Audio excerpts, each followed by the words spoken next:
Bonjour chers téléspectateurs de la Madère TV, ravi de vous retrouver dans votre émission Qu'on en parle. Qu'on en parle, une émission voilà, qui reçoit des personnalités de toute nature de tous les mois ici sur votre télévision préférée Madère TV. Aujourd'hui, nous avons l'honneur et le plus grand plaisir de recevoir dans Qu'on en parle Mamadou Saliou Baldé, le coordinateur des jeunes du parti Ensemble pour le Sénégal. Mamadou Saliou, bonsoir et bienvenue dans Qu'on en parle. Bonsoir, M. Ba. Merci, Mamadou Saliou. Vous êtes coordinateur du parti PEPS, parti Ensemble pour le Sénégal. Un parti à sa tête Mamadou Salif Sow, maire de Dialembéré, mais également directeur général de l'APS, de l'ASP, voilà, l'agence de sécurité de proximité. Aujourd'hui, on va parler de la politique évidemment de la présidentielle 2024 qui est entre l'enclume de l'inclusivité et le marteau du report. Oui, report, on a dit. C'est une question surprenante d'ailleurs qui est agitée depuis quelques jours. On a déjà vu avec le Parti démocratique sénégalais qui a déjà déposé une demande de commission d'enquête qui a été quand même reçue à l'Assemblée nationale. Alors Mamadou Saliou, quelle analyse faites-vous du paysage politique actuellement? Merci M. Ba. Comme je l'ai dit tantôt, je me nomme Mamadou Saliou Baldé, responsable des jeunes du parti Ensemble pour le Sénégal, qui est un parti allié. Autrement dit, nous faisons partie de la mouvance présidentielle, c'est-à-dire Benno Bokk Yakaar. Comme vous venez de le dire, nous sommes en période préélectorale parce que nous tendons vers une élection présidentielle dans laquelle, je dirais, il y a beaucoup d'engouement. Chaque candidat essaie de tirer, en tout cas, vers lui pour pouvoir concourir aux électeurs sénégalais. Maintenant, je pense que le plus important, c'est d'aller dans la démocratie, dans la cohésion sociale, parce que le Sénégal a toujours été cité comme référence en ce sens. Et je crois que tous les candidats qui prétendent aujourd'hui être président de la République du Sénégal vont militer en ce sens, c'est-à-dire qu'on puisse préserver nos acquis démocratiques. Alors là, on parle quand même de report. C'est surprenant quand même pour certains Sénégalais d'entendre à ce niveau parler de report de la présidentielle. Vous qui êtes un parti allié de la mouvance présidentielle, en l'occurrence Benno Bokk Yakaar, est-ce que cette idée de report des élections est d'actualité au sein de votre parti? Bon, je ne dirais pas que c'est d'actualité ou pas, mais tout ce que je peux vous dire, c'est que nous allons suivre de près l'information, parce qu'il y a des gens qui sont habilités à donner ces genres d'informations, c'est-à-dire de report d'une élection.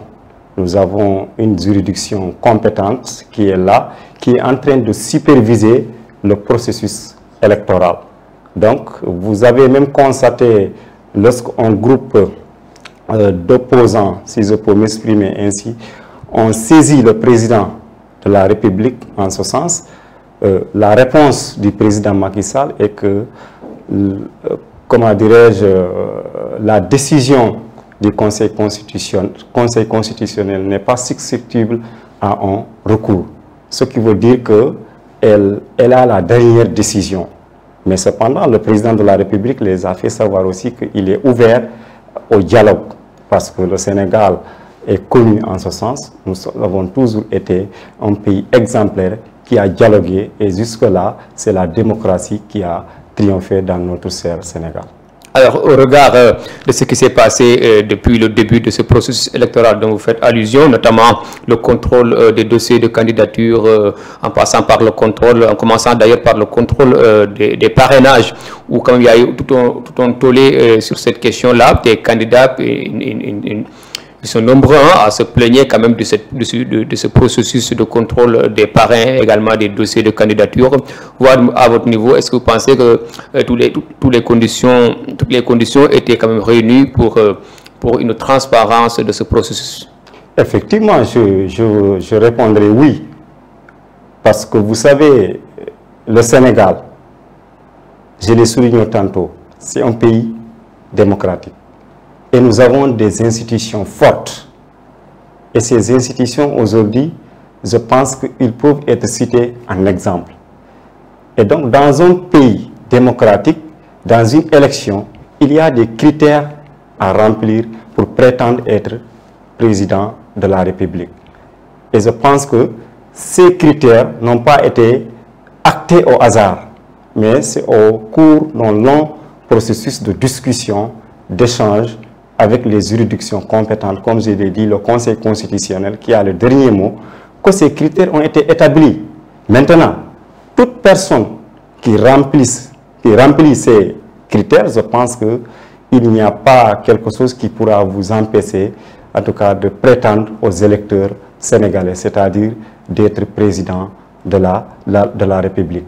Maintenant, moi, ce que je conseille, ou bien l'appel que je lance à tous ces candidats, c'est de respecter le processus démocratique, c'est-à-dire remplir les critères. Si vous ne remplissez pas les critères, sachez que ce n'est pas les institutions qui vous ont écarté, mais plutôt une défaillance venant de vous, parce que c'est vous qui n'avez pas rempli un certain nombre de critères. Mais est-ce que c'est eux quand même qui ont par exemple fait disparaître des noms sur le fichier électoral? Par exemple, certains candidats se plaignent quand même d'un nombre impressionnant d'électeurs qui les ont parrainés et finalement qu'on ne retrouve plus sur la liste du fichier électoral. Là également, c'est une question de transparence qui se pose. Non, vous savez, moi je dirais, ce n'est pas une question de manque de transparence. Non. Parce que je vous ai dit, le Conseil constitutionnel, c'est une juridiction compétente. Donc, aujourd'hui, elle est apte, je pense, à gérer ce processus. Maintenant, le parrainage, c'est un des critères pour être candidat. De ce fait, s'il y a un certain nombre d'opposants qui n'ont pas pu peut-être réunir, comment dirais-je, le maximum de parrains, ils seront écartés. Excusez-moi du terme. Là, on ne parle pas quand même de parrainage, on ne parle pas quand même du nombre de parrains requis, on parle quand même de ces milliers d'électeurs qui vont retrouver. Mais vous, il faut descendre sur le terrain et faire des investigations. Parce qu'il ne faut pas aussi écouter tout simplement le discours de l'opposition. Il faut être équidistant dans vos propos. Donc, mais c'est des faits quand même, ceux qui étaient censés contrôler les parrainages n'ont pas nié. Non, pas du tout. Pas du tout. Parce que vous savez, le Conseil constitutionnel, je le signale encore une fois, c'est une juridiction compétente. Donc si le Conseil qui n'est pas censé se tromper. Non, vous savez, nul n'est parfait dans la vie, mais je pense qu'à 90%, on peut avoir confiance au Conseil constitutionnel. Parce que si nous prenons l'exemple de certains candidats, par exemple, je peux me permettre de les citer, comme Bassirou Diomaye Faye, mais l'opposition a toujours crié que ce monsieur ne va pas participer aux élections parce qu'ils disent qu'il y a une connivence, il y a la mainmise du président Macky Sall sur le Conseil constitutionnel. Mais les résultats du parrainage ont montré le contraire. Aujourd'hui, Bassirou Diomaye Faye fait partie de cette élection. Et donc, je pense que le plus important, c'est de respecter les institutions, c'est de croire à notre démocratie. Comme je l'ai dit tantôt, qui a toujours été un exemple dans la sous-région et pourquoi pas au niveau international. Bassirou Diomaye Faye également, vous parlez de Bassirou Diomaye Faye, mais il y a également son leader, son mentor politique, Ousmane Sonko, qui ne va pas participer à ces élections-là. Mais vous tous, vous avez entendu ce que disent les décisions ces militants de S-Pastef. Ils disent que Ousmane Sonko égale Bassirou Diomaye Faye. Donc je ne vois pas le problème. Si Ousmane Sonko a été interpellé par la loi, mais effectivement, il ne peut pas être candidat. Maintenant, ils ont, comme ils le disent, un plan B. Et le plan B, c'est Bassirou Diomaye Faye. Et je pense que le Conseil constitutionnel a fait son travail et aujourd'hui, Bassirou Diomaye Faye est candidat. Maintenant, le reste, c'est d'aller à la quête des électeurs sénégalais. Je pense que c'est le plus important. Il ne faut pas se rester là à se victimiser. Le Conseil constitutionnel n'a pas fait ça, le ministère de la Justice. Non. Une élection, c'est la population. Chercher des électeurs, les rencontrer, les sensibiliser pour qu'ils puissent adhérer à votre cause. C'est le plus important. Parce qu'au soir du 25 février, c'est à partir de ces électeurs qu'on va déterminer qui sera le prochain président de la République du Sénégal. Alors, les députés du Parti démocratique sénégalais et le PDS ont déposé une commission d'enquête sur quand même un certain nombre de magistrats siégeant au Conseil constitutionnel sur la décision sur le contrôle des parrainages et le rejet de certaines candidatures comme celle de Karim Meïssa Wade. Une demande d'enquête qui a été quand même qui a eu un écho favorable au sein de l'hémicycle à l'Assemblée nationale. Les députés ont accepté quand même que cette demande passe, l'ouverture d'une enquête concernant ces magistrats-là. Donc, on a également appris à travers un certain nombre de sources médiatiques qu'une partie, l'APR, le secrétariat exécutif national de l'Alliance pour la République, qui est quand même un élément essentiel de la coalition Benno Bokk Yakaar, a appuyé les députés du PDS sur cette demande d'enquête parlementaire. Vous, au niveau du PEPS, du Parti Ensemble pour le Sénégal, membre de la coalition Benno Bokk Yakaar, est-ce que vous êtes tout à fait d'accord par rapport à cette commission d'enquête? Oui, absolument, parce que vous venez de montrer encore une fois la force de notre démocratie.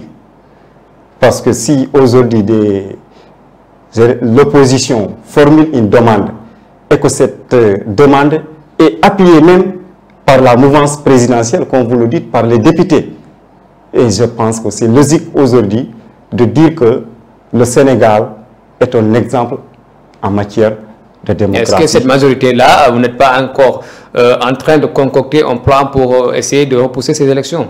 Non, parce que les gens en fait sont en train de... C'est ce qui inquiète dans tout ça. En tout cas, les institutions compétentes feront leur travail. Nous, ce n'est pas nous qui organisons une élection, ni le président Macky Sall. Il y a des institutions qui sont habilitées au Sénégal, en tout cas à gérer une élection. Et je crois que ces dossiers dont vous citez sont sur leur main. Maintenant, le dernier mot les appartient. C'est à eux, en collaboration avec toutes les institutions confondues, qu'ils vont essayer de voir s'il y a possibilité de report ou pas. Mais au moment où je vous parle, je pense que bel et bien on peut aller en élection. En tout cas, nous, le camp de la mouvance présidentielle, nous sommes prêts à aller dans cette élection parce que nous sommes convaincus que notre candidat Amadou Ba va gagner ces élections présidentielles. Déjà, on revient un peu sur le contrôle des parrainages également.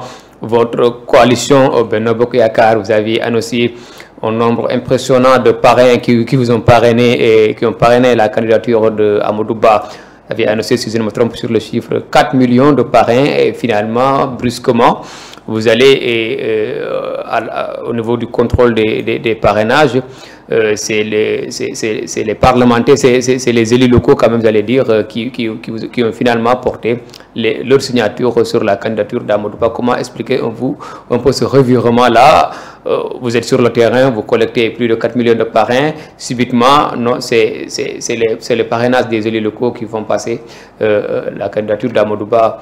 Pourquoi aviez-vous des doutes sur la certitude ou la fiabilité des parrains que vous avez collectés, les 4 millions de parrains que vous avez collectés, ou bien c'était juste une stratégie pour quand même mettre les bâtons dans les roues de l'opposition pour qu'il y ait plus de doublons dans leur parrain?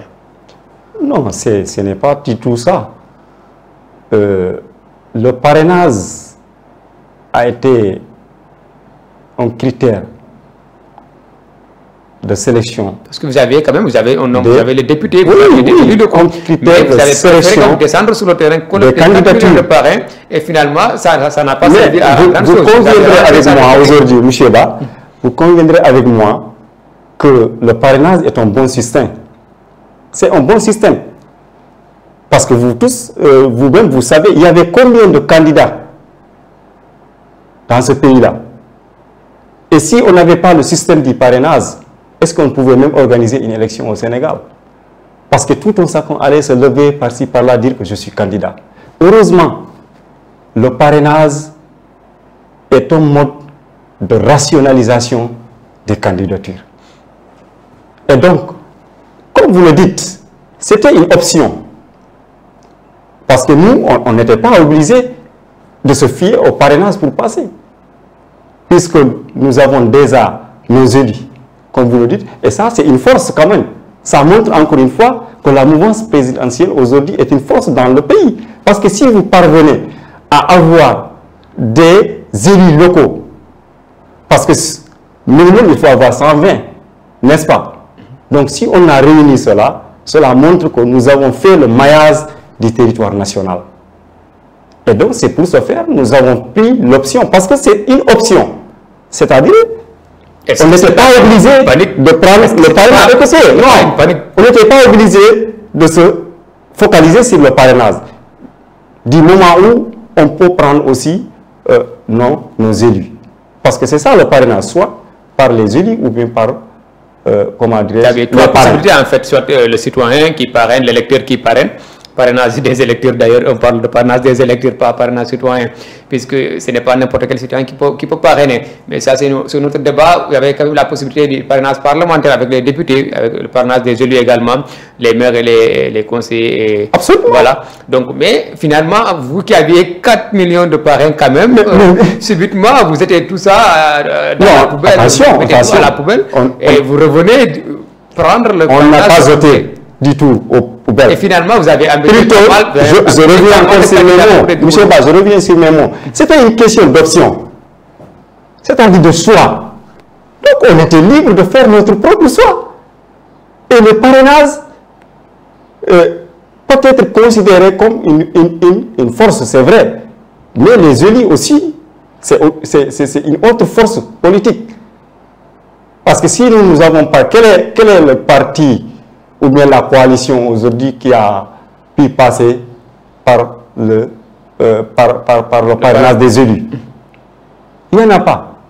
Et nous avons passé par le parrainage des élus. C'était juste pour montrer à l'opposition que nous, sans le parrainage, nous pouvons, en tout cas, voilà, parrainage citoyen, nous pouvons aller à ces élections. Parce que déjà, nous mobilisons un critère qui nous le permet, c'est-à-dire les élus que nous possédons. Donc c'est ça, je pense, le plus important. Parce qu'au moment où on parle d'option, on était libre de choisir. Si nous revenons sur le parrainage, c'est vrai, c'était une manière de faire descendre nos autorités ou bien nos responsables politiques sur le terrain. Et c'est important, parce qu'on ne pouvait pas déserter le terrain au profit de l'opposition. Il fallait qu'on descende sur le terrain, qu'on puisse avoir le maximum de parrains. Parce que c'est important. Parce que si vous parrainez une personne, vous ne pouvez pas parrainer d'autres. Chacun doit parrainer un seul candidat. Pour maximiser les chances de doublon pour certains candidats. Non, ce n'est pas une question de maximiser le doublon. Mais je pense qu'eux aussi, ils devraient avoir leur stratégie pour avoir le maximum de parrains. Communiquer avec la population. Et maintenant, si ils attendent jusqu'au dernier moment, ils sont dans les plateaux de télé, parler, voilà.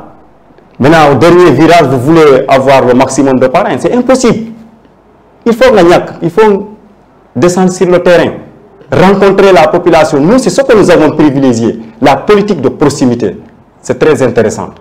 Alors, voilà pourquoi nous avons parvenu à avoir, s'il vous plaît, ces parrains dont vous parlez. Par exemple, je peux citer l'exemple de Abdoulaye Daouda Diallo, qui a réuni plus de 41 000 parrains. La femme de Amadouba, plus de 30 000. Mais en fait, ce qui est... Vous voyez, c'est pour juste vous dire que nous, on a occupé le terrain en laissant l'opposition la parole dans les plateaux. C'était juste là une stratégie. C'était une manière de les faire dormir sur leur laurier. Justement, alors là, vous parlez de votre maillage territorial en parlant des élus locaux, mais quand même, il faut reconnaître quand même que depuis les élections législatives de 2022, que la configuration a tout à fait changé au sein de la coalition Benno Bokk Yakaar. Le Benno des législatives et le Benno d'aujourd'hui, est-ce qu'en parlant de poids, c'est le même Benno? Parce que là, on a vu que beaucoup de cadres, beaucoup de hautes personnalités qui étaient au sein de Benno ont quitté le navire. Je veux parler des candidatures de Mambo Diao, des candidatures de Boun Abdallah Dionne, Aly Ngouille Ndiaye qui étaient de la coalition et qui sont sortis de la coalition pour faire chemin seul. Là, des sorties quand même qui vont certainement fragiliser davantage le candidat de Benno Bokk Yakaar, en l'occurrence Amadou Ba. Est-ce que là, vous êtes conscient quand même de cette énorme perte de cette fissure de votre électorat qui est quand même flagrante avec ces départs-là? Non, il n'y a pas de fissure électorale dans le Benno Bokk Yakaar. Non, si, quand même. Non. Des figures comme Mambo Diao. Vous venez de le dire. Vous venez de dire qu'on a préféré le parrainage des élus. Ça, c'est grâce à quoi? On a eu ça où? Ou bien quand? C'est pendant les élections. C'est pendant les élections pour conquérir le Sénégal. Oui, c'est pendant les élections législatives, n'est-ce pas, que nous avons eu cela. Et donc, cela montre encore une fois que le Benno Bokk Yakaar est une force politique. Parce qu'il y avait une forte, vous le savez, une coalition qui était là pour rien, pour contrecarrer Benno Bokk Yakaar. Mais malgré tout, nous sommes parvenus à être majoritaires à l'Assemblée nationale. Et je pense que c'est le plus important. Comment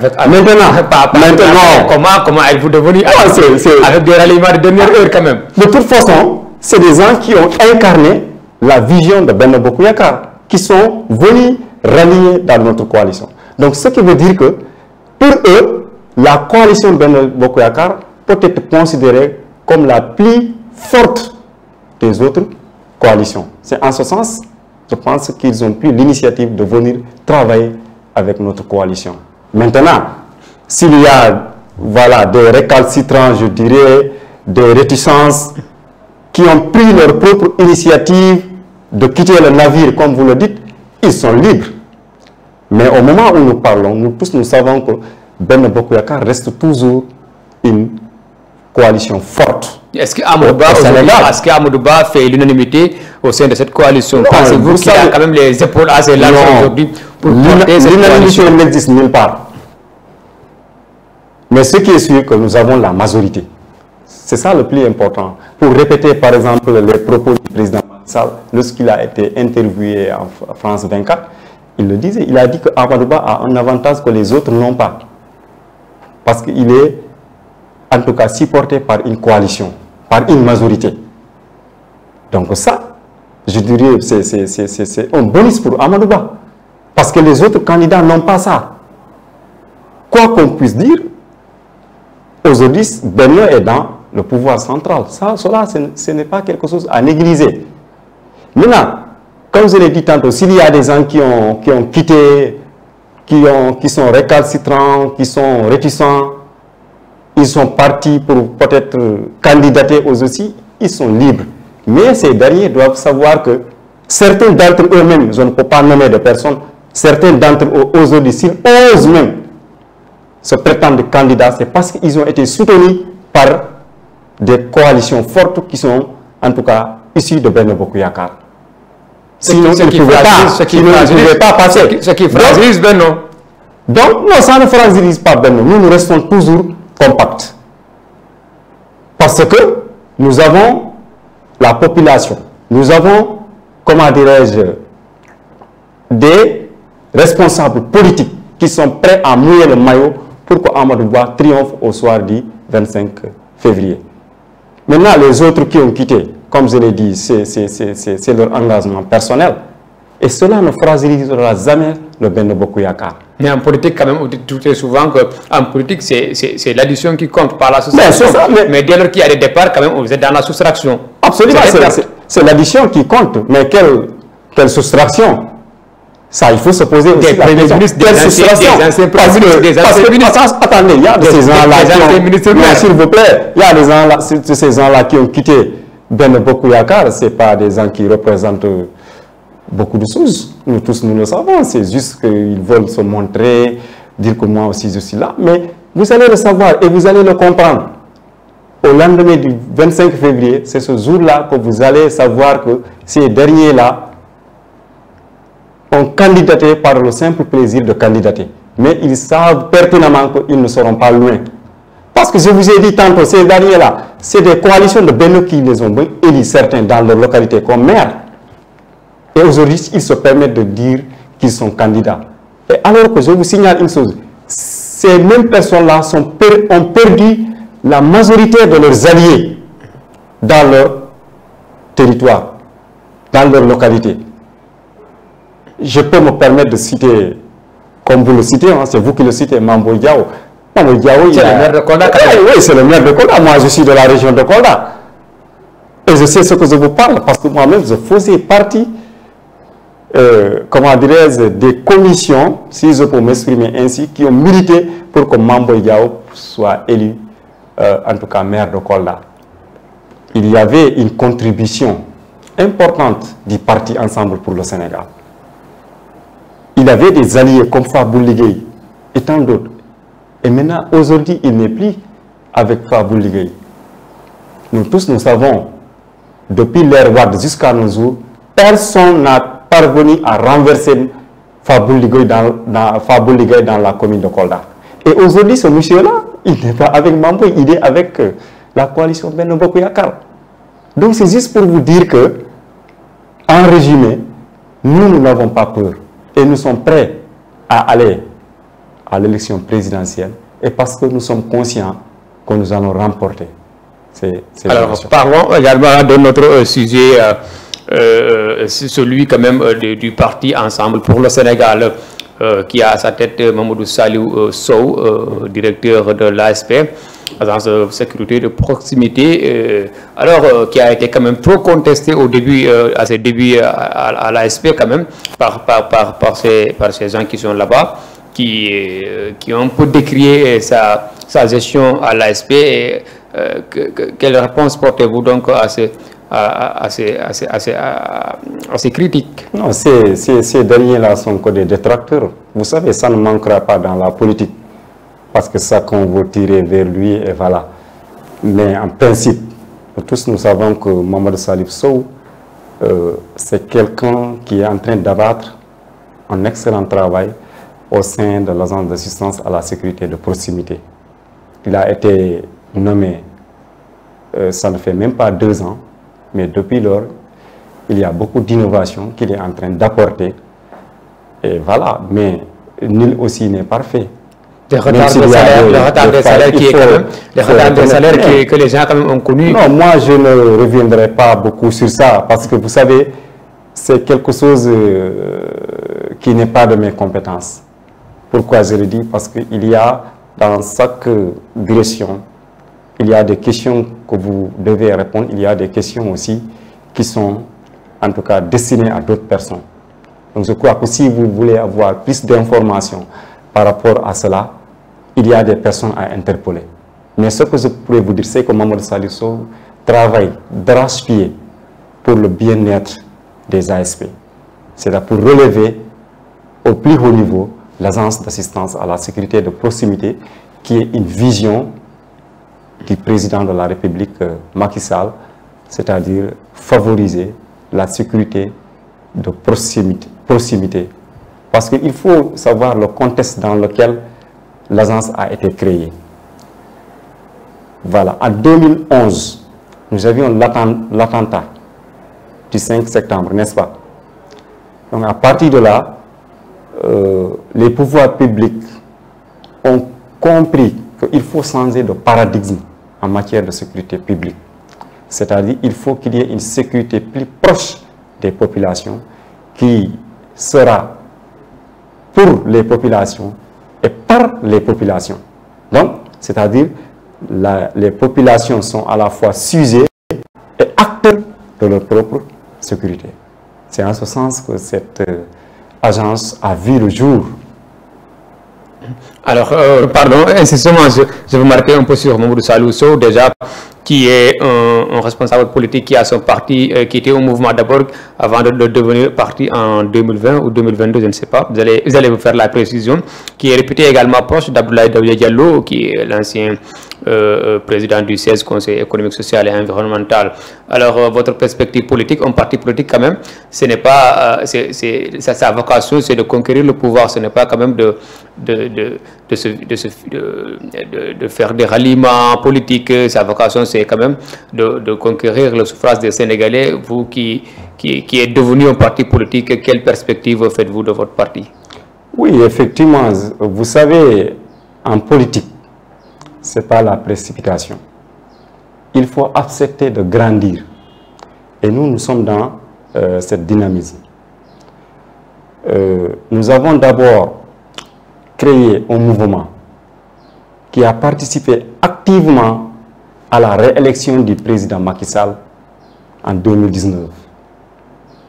Et sur ce, nous avons été, je dirais, les boucliers de cette victoire du président Macky Sall. Et si nous avons érigé en quelque sorte ce mouvement en parti politique, c'est pour vous dire que nous voulons grandir petit à petit.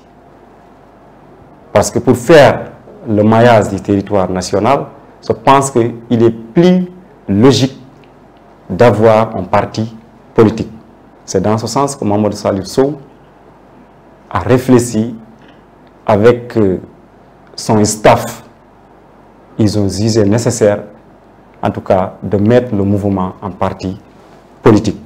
Aujourd'hui, comme je vous ai dit tantôt, ce parti politique, alhamdoulilah, parce que nous avons des représentants dans les 14 régions du Sénégal. Et ce parti politique, nous avons travaillé de telle sorte que, durant les élections locales de 2022, ce parti a donné naissance à une forte coalition. C'est la coalition And Liggéey Suñu Gox, qui a été au lendemain des élections locales, après les résultats, quatrième force politique au niveau national. Parce que nous avons gagné 10 mairies au Sénégal. Et je pense que ça, ce n'est pas négligeable pour une coalition ou bien pour un parti jeune qui a été créé en 2020. Donc c'est juste pour vous dire que le parti Ensemble pour le Sénégal n'est pas là pour se tirailler. Mais nous avons une vision, nous avons des objectifs, nous avons un programme et nous allons travailler en fonction de ce programme derrière le président Mamadou Salif Sow, d'ailleurs qui aujourd'hui, comme vous le dites, qui est le maire de Dialambéré. C'est parce que peut-être vous ne maîtrisez pas l'histoire de Kolda, mais ce n'est pas n'importe qui peut devenir maire de Dialambéré. Parce que historiquement, Dialambéré peut être considéré comme la source politique dans la région de Kolda. Parce que le premier député de la région de Kolda est issu de Dialambéré.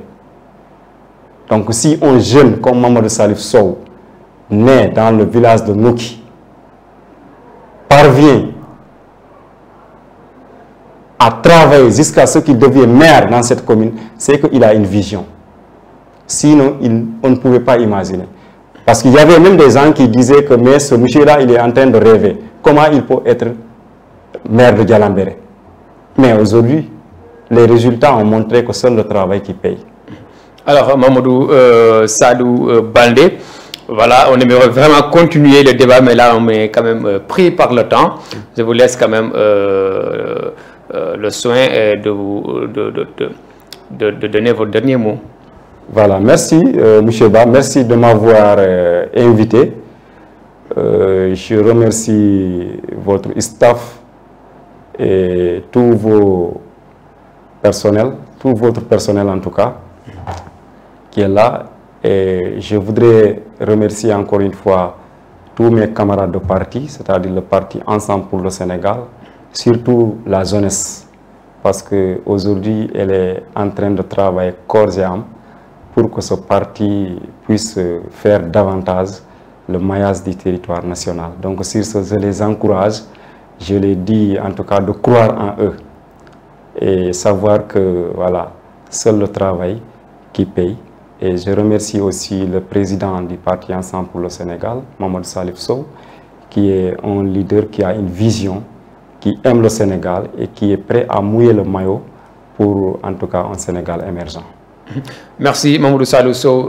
Mamadou Salou Baldé, coordinateur des jeunes du parti Ensemble pour le Sénégal. C'était donc l'invité de Qu'on en parle de ce samedi.